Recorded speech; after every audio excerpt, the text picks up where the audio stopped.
everybody. Welcome to another episode of Spiritual Fluffers. Jason and Amy here. And today's episode is Call Me Back When You're Perfect, Asshole. And so what do we mean by that? Why does it matter that you have to be perfect before you can call me back? Because this is the human condition, and we're like, oh, I don't want to believe in that. I don't want to do that because I can't be perfect, or I don't believe in that because it's perfect. And it's not... Unfortunately, it's part of the human condition. Right. But we think it's a self-limiting... Right. It's not hurting the person or the object or the philosophy. Other. Yeah, the focus of the perfection. It's hurting you. Right. Because you're waiting to do something in order for it to be perfect, or you're wanting something to be perfect to learn from it. Yeah, so this sense of perfection, this expectation of perfection of not just myself, but other. Yeah. So in order for me to care enough about something to learn about it and allow it to change my life, it has to be absolutely perfect. It has to be proven and evidence-based and all the words in order for me to waste my time with it or spend my time on it. And then likewise, myself, I can't attempt to do or try or write or sing or dance or do anything unless I could do it absolutely perfectly. Yeah. Right? And you're like, how is that even remotely possible unless you can like download stuff like the movie in The Matrix, right? It's like, how can I ride a bike? Yeah. So like, again, we might be there sometime in the future. We're pretty right close.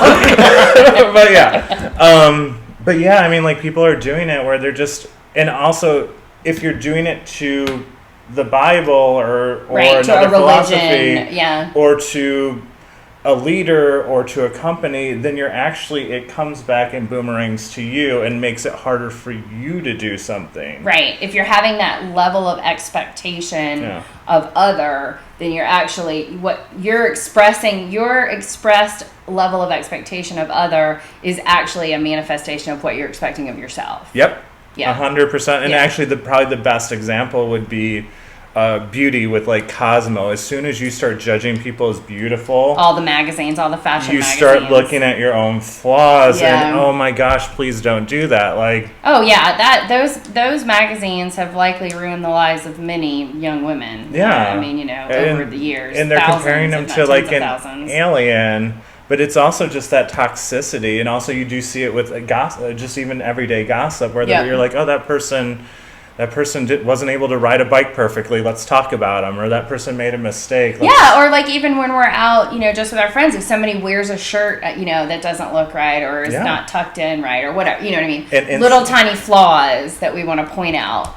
Point out a flaw. An episode of Seinfeld. Like they did a whole thing. It was one of the most famous shows of all time. Why is that? Because it resonates with humanity. Yeah. Where we're picking out a small flaw, but again, it's the boomerang effect. Because I don't really care if, you think somebody's shirt isn't right. But it's the boomerang effect of once you start doing that, I am presence forces you to look inward on it and view the world and yourself in this regard. Those same standards. And so what that means is if we are in this state of expected perfection of both ourselves and others all the time, it's kind of a prison. It's completely a prison. It's a self-limiting prison that is, it keeps you limited. It keeps you from actual happiness. Because unfortunately, even if you reached perfection, it would be someone else's ideal of perfection. And we all know mathematically you can't reach perfection. I mean, it's called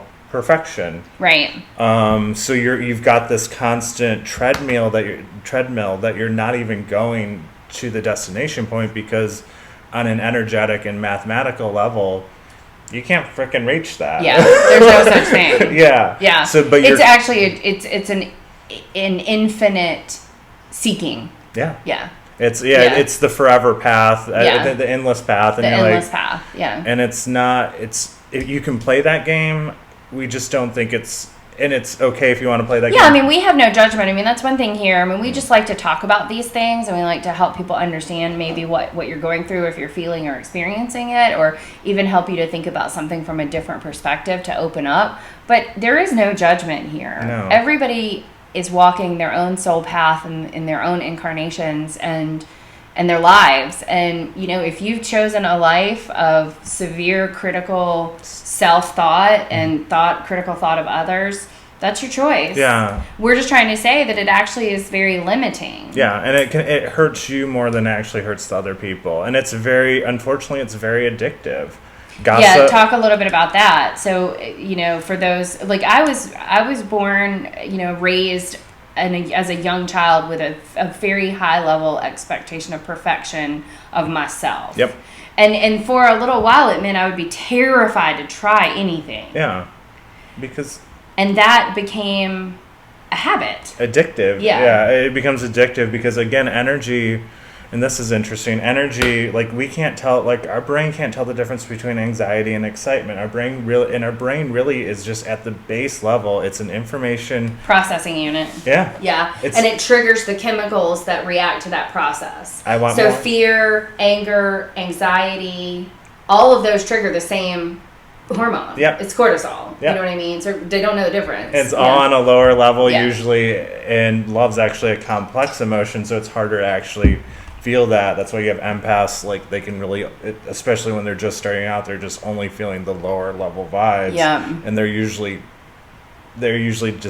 people think they're crazy because they're feeling all this low level stuff. Yeah. But again, stimulus is stimulus to the brain. It just wants stimulus. It's a greedy. So it doesn't matter. Yeah, it is kind of a greedy. It's like an unsatisfied vacuum cleaner. Exactly. Sucking in everything. And so I'm very thankful. Somewhere along my childhood, I got cracked open. Yep. Because there was something that happened that allowed me to be like, F it. Yep. I'm going to fall off the bicycle and bust my knees and get back up and ride it again until I figure out how to do this. Yep. And so that has been really beneficial to me in my professional and even, my young adult student life. Because I'd try anything. Yep. Because at a certain point, I think usually what happens, unfortunately, it depends. Like a lot of times that's what's going on is you're building, and then finally the invisible hand pulls you out of the fishbowl and you're like, wait, this isn't real. Yeah. And then drops you back in and you're like, darn. Yeah. So I think that's it. I want more of that. Yeah. So I think that's kind of what happens with this. In this, again, we'll use the term matrix. It's usually this belief system. Yeah. So it's actually not a bad thing if you go to the most extreme part. It's like sometimes it's actually better to actually just immerse yourself in the bad and then get out of it. With like cigarettes, you've heard the story with cigarettes where like they make the kids smoke a whole pack of cigarettes and they become so sick and then they never want to touch them again. Yeah. Or on an energetic level, kind of what we're doing with this social distancing thing. Well, we were social distancing with Facebook and all this stuff. Oh yeah, we've just taken it to a way extreme. We've taken it to a visible extreme now. Whereas when we were doing it, on the computer or on our phone, we never saw it as social distancing. Although there were times I probably never left my house and talked to my friends. We knew it was antisocial. Yes. Antisocial behavior, but we still did it because it was okay. Now the universe is basically telling us, you wanted that? Yeah. Go smoke a pack of cigarettes. Like, go be socially distanced where you literally can't be around other humans. Yep. Is that what you wanted? Yeah. Then here, have a little more of that. Yeah. Until you're satisfied. And that's kind of the perfection. I mean, we just saw one person get busted open with this perfectionism BT. Where he was doing it, and he was just using it as a bludgeon to beat himself up. Yes. He's starting to realize that our ideas around what type of spouse you need to be, what type of mom you need to be, what type of professional you have to be. You have to win this accolade or that accolade or make a certain amount of money by a certain age range. I'm not president of the United States. All of these expectations are self-imposed and self-limiting.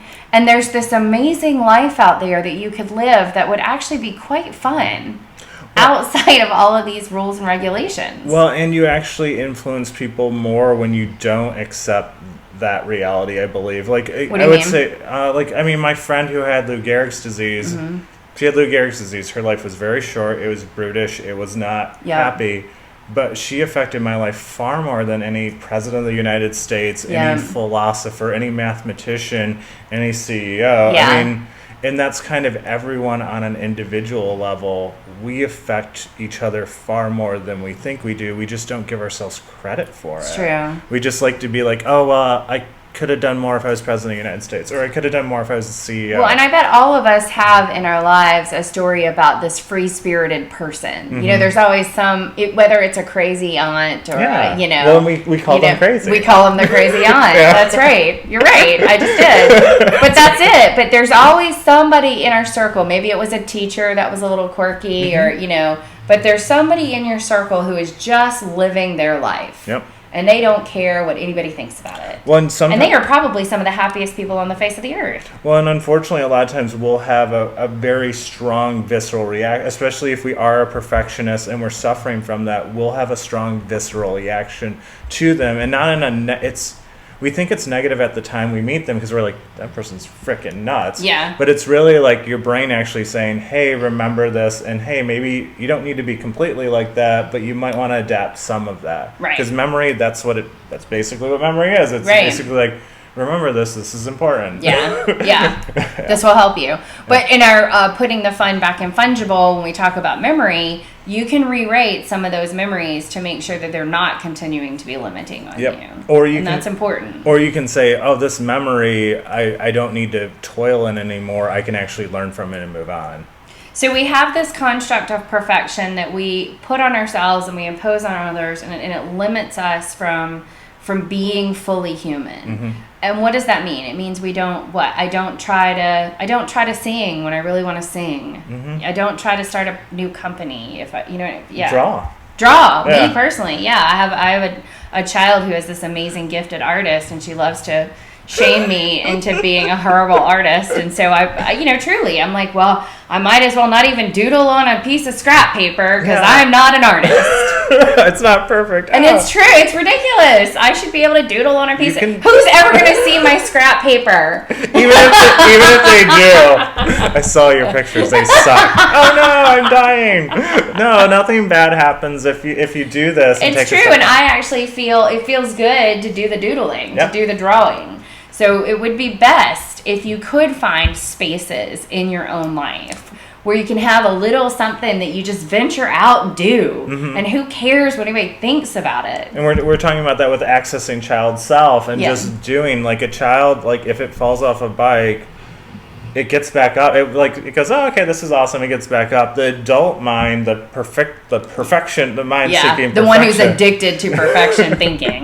Yeah, it says, oh my God, someone's looking at me. Yeah. I am horrible. Yeah. I can't do this. I won't even start doing this. Yeah, I won't try that again. I tried and I fell down, and that's embarrassing, and I'll never do that again. Yeah. So, and again, once you find child self, then you can actually be like, screw it. I can start my own business. Oh, yeah. Oh, my God, I wasn't perfect. Yeah, of course. Yeah. Well, and then I always use the phrase of the best sailors are taught on rough seas. Mm-hmm. You don't learn to sail on safe seas. Yeah. You're just basically cruising a boat on safe seas, but you learn to sail when you're on rough seas. Mine's blind man in a urinal. Yes, yours is blind man in a urinal. But you learn through the mistakes. Mm-hmm. Otherwise, if it's almost like when you're working out, if you don't have tension on the machines, then you're just doing nothing. Yeah. It's like Jell-O or whatever. Yep. Yeah. I mean, it's super interesting that, again, like perfection will make you into this small myopic person where, oh my God, everything's perfect, but it's not. You're just limiting yourself. You're limiting your opportunities. And oh my gosh, like, the world becomes like this if you're just like, oh my God, I'm going to try this. And that's what we're saying. And you came to this earth to live the fullest existence that you could live. Mm-hmm. And that does mean pain and pleasure. Yep. And what we're trying to say is don't limit your pleasure because you think you're protecting yourself from pain. Yep. You can't protect yourself. It's an illusion. Yep. And you're going to have a much happier life if you'd be willing to sort of let go of some of these expectations of perfection for yourself and everybody else around you. Yeah. Yeah? It's really freeing. It's actually, it's a powerful tool. And again, you'll start, once we mention this to you, you'll actually start recognizing how much you're doing. Because you're like, well, I'm not a perfectionist. Well, you're not. You might not be the stereotypical perfectionist, but you're engaging usually either in gossip or saying, I can't do this. Yeah, begin to notice your own limiting self-limiting views. But notice when you would have made a decision, but you stopped yourself for some reason. Like, you don't just immediately launch into something, you hesitate for a reason. Oh my God, I did it perfectly. Like, I won't go to this party because I don't have the right shoes, or I don't, you know what I mean? Just these little things that you do that you're like, that's exactly what we're talking about here. And so you can almost feel yourself, and once you recognize it, you'll feel yourself getting narrower and narrower and narrower as you're doing it, until you usually pop. Like, we popped a couple of people already. Yes. Oops, nope. But yeah, you'll feel yourself narrowing, and then you can actually start seeing yourself expanding, and you can actually start playing with the building blocks in your mind. And saying, oh my God, this world's actually this so much more fun than I ever thought it could be. And expansive. Yeah. Like, I mean, it's crazy. Yeah. All right, guys, thank you again for watching our episodes. As always, please subscribe. If you like these, please use the thumbs up button for us, and share broadly. And we'll see you again on the next episode. Excellent.